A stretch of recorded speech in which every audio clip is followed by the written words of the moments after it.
ঢাকার খুব কাছেই একটা রিসোর্টে চলে গেলাম আর সেটাই নিয়ে থাকছে আজকের এই ব্লগটি।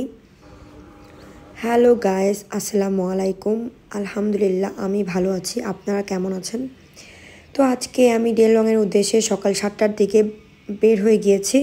এটা হচ্ছে আপনার ঢাকার মিরপুরের খুব কাছেই গাবতলীর এখানে আমিন বাজার। তো আজকে আমরা আমিন বাজারের এখানে চলে আসছি একটি রিসোর্টে। আমিন বাজারে অনেকগুলো রিসোর্টই আছে, তার মধ্যে এই রিসোর্টটা আমি চুজ করেছি। এর নামটা আমি একটু পরে রিভিল করব।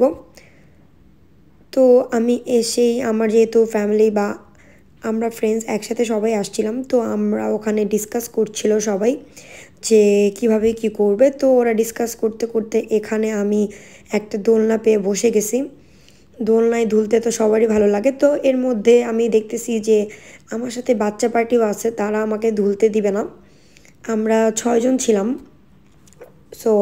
তো তখন আমি দোলনায় বসে পড়ছি, দুলতেছিলাম যে তোমরা ডিসকাস করো আর আমি এখানে দোলনায় বসে দুল খাচ্ছি। তো দোলনা খেতে খেতে আমি পুরা ওদের ভিউটা দেখা ট্রাই করছিলাম। ওদের রিসোর্টটা অনেক সুন্দর ছিল আর এটা ঢাকার খুবই কাছে ছিল।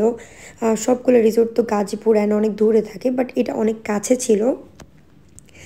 তো আমি এই রিসোর্টটা চলে আসছি আর এই রিসোর্টটা অনেক বড় ছিল।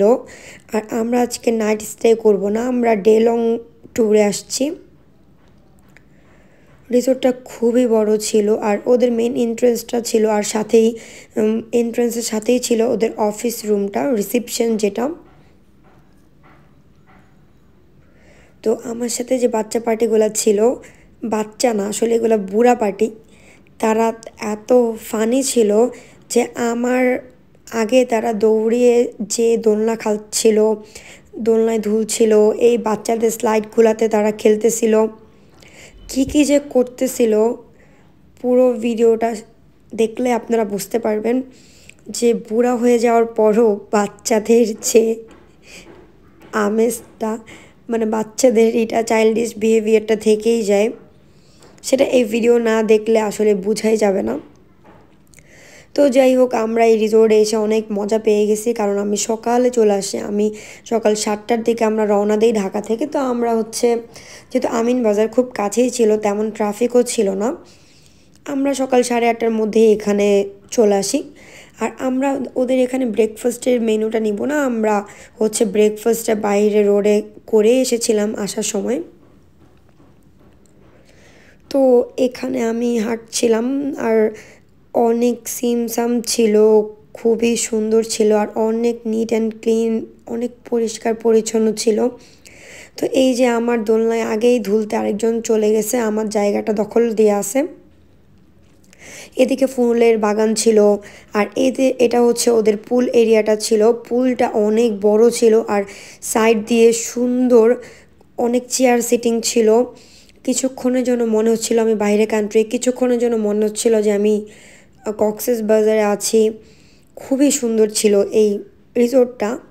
আমি নামটা একদম লাস্টে রিভিল করে দেবো যে এর নামটা কী। বাট অনেক রোদ থাকার কারণে আমি নামার সাহস পাচ্ছিলাম না। আমরা ইভিনিংয়ের দিকে নামবো, তাই আমি ওই ক্লিপটাও ভালো করে নিতে পারি নাই। পুরাটা দেখছিলাম, এত গরম আর রোদ থাকার কারণে পুলে নামার সাহস হচ্ছিল না। পুলের একটা ভিডিও নিয়ে আমি রুমে চলে গেছি। আর এইদিকে ওদের পুল সাইডে কিছু ইনকমপ্লিট ছিল, ইনকমপ্লিট কাজ চলছিল। বাচ্চাদের জন্য ছোট একটা পুলের ব্যবস্থা করেছে, কিন্তু এটা এখনও কমপ্লিট হয়নি এই সাইড দিয়ে। আর এইদিকেও একটা পুল ছিল বাচ্চাদের জন্য, ওদের এটা অনেক বড় পুল। এই যে এখানেও বাচ্চাদের ব্যবস্থা ছিল। পুলটা অনেক বড়, পুল এরিয়াটা খুবই বড়, অনেক সুন্দর ছিল। বিকেলে চা কফি খাওয়ার জন্য বা বসার জন্য, ফ্যামিলি ফ্রেন্ডস নিয়ে বা একসাথে গেট টুগেদার পার্টির জন্য বা পিকনিকের জন্য খুবই সুন্দর একটা পরিবেশ ছিল। রাতের ভিউ অনেক সুন্দর হবে, যদিও আমি আজকে স্টে করব না। তো আমরা এর মাঝখানে লাঞ্চ করে নেই। ওদের লাঞ্চের মেনুটাও খুব মজা ছিল, অনেক মজা ছিল, কিন্তু আমি ওটার ক্লিপটা নিতে পারি নাই। আর এই যে দেখেন আমার সাথে যে বড় বড় বাচ্চাগুলো আসছিল, আমরা 4টা মেয়ে ছিলাম। তো এগুলা যে কি করতেছিল, একদম ধুলতেছিল, মাথার উপরে উঠে উঠে নাচতেছিল। আর ওদের যে রুমের কটেজ ভিউগুলো ছিল, রুম এরিয়াগুলো ছিল, সেটা আমি বলবো প্রত্যেকটা রুম সাইডে তাদের মেন এন্ট্রেন্সের সামনের দিক দিয়ে ছিল ফুলের একটা করে ছোট ছোট গার্ডেন ছিল। অনেক ইউনিক লাগছে আমার কাছে, মানে এই প্রাইজের মধ্যে একটা মানে খুবই ইউনিক একটা রিসোর্ট বলা যায়। অনেক সুন্দর, প্রত্যেকটা রিসোর্টই অনেক সুন্দর, কিন্তু ওদের এই জিনিসটা খুবই সুন্দর ছিল। আর এই সাইডে ওদের হচ্ছে একটা পুকুরও ছিল ছোটোখাটো, সামনে একটা ব্রিজ ছিল। মানে আমি যদি নাইট স্টে করতাম তাহলে আরও কিছু ভিউ নিতে পারতাম বা আরও মজা হতো। আমি আজকে নাইট স্টের জন্য আসি নাই, হঠাৎ করেই প্ল্যান হয়েছিল। তো আমরা হচ্ছে সাডেন প্ল্যানের জন্য আমরা নাইট স্টে করতেছি না, আমরা জাস্ট ডে লংয়ের জন্য আসছি। তো এখন আমি রুমের দিকে যাব। ওদের কটেজটা, এই যে কটেজের এরিয়াটা এত সুন্দর ছিল, এটা বাঁশের একটা গেট ছিল, আর এই সাইড দিয়েও খুবই সুন্দর ছিল। তো রুম ট্যুর দিব, রুম ট্যুর দেওয়ার জন্য রেডি হচ্ছি আর কি। রুম ট্যুরে এই যে আমি এখন দেখে দিচ্ছি, তো এটা লক করা ছিল। তো আমার সাথে যে মামাটা ছিল ওদের রিসোর্টের, তো উনি ম্যানেজার। তো এই মামাটা আমাদেরকে যে দিল, আমরা এই রুমটা নিয়েছিলাম, এটার রুমের কস্টিং পড়েছে 6000 টাকা। আমরা একটা রুম নিয়েছি আর পার পার্সন 2000 টাকা করে পড়েছে, যেহেতু আমরা স্ন্যাক্স অ্যান্ড লাঞ্চ নিয়েছিলাম। লাঞ্চে সেট মেনু থাকে, তারপর হচ্ছে রাইস, চিকেন রোস্ট, আপনারা এটা কাস্টমাইজ করে নিতে পারবেন। ওদের খাবারটা মোটামুটি অনেক মজাই ছিল। তো এইটা রুম ছিল, রুমটা মোটামুটি একটা বড় সাইজের রুমই ছিল। আর সাথে হচ্ছে ওদের এই যে ওয়াশরুমটাও নিট অ্যান্ড ক্লিন ছিল, সুন্দর ছিল। আর এর সাথে আমরা রুমে হচ্ছে পেয়ে গেছিলাম কফি, তারপর চা, অ্যাজ ইউজুয়াল কমপ্লিমেন্টারি যেটা থাকে, পানি। কিন্তু ওদের রুমের সামনেও একটা ছোট প্লেস ছিল যেখানে আড্ডা দেওয়া যাবে, বসা যাবে। মানে ওদের রিসোর্টের পুরা জিনিসটা আমার কাছে খুবই ভালো লাগছিল, অনেক সুন্দর ছিল। তো এত গরম ছিল, গরম থাকার কারণে আমরা এসেই তারপর কিছুক্ষণ পরে রুমে ঘোরাঘুরি করে আমরা লাঞ্চ করে আবারও যাই।